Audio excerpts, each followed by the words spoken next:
Di tengah malam yang gelap gulita, hanya diterangi cahaya lampu kapal, saya memutuskan untuk mencoba keberuntungan memancing di perairan Lepas Pantai Angola.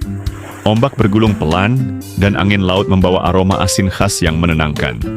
Dengan penuh harapan, saya melemparkan umpan ke dalam kegelapan lautan yang luas. Beberapa menit berlalu, tiba-tiba pancingan saya bergerak liar. Adrenalin langsung mengalir. "Strike!" seru saya pelan, tidak ingin membangunkan teman-teman yang sedang tidur di kabin. Dengan hati-hati saya menarik pancingan, memastikan tali tetap tegang.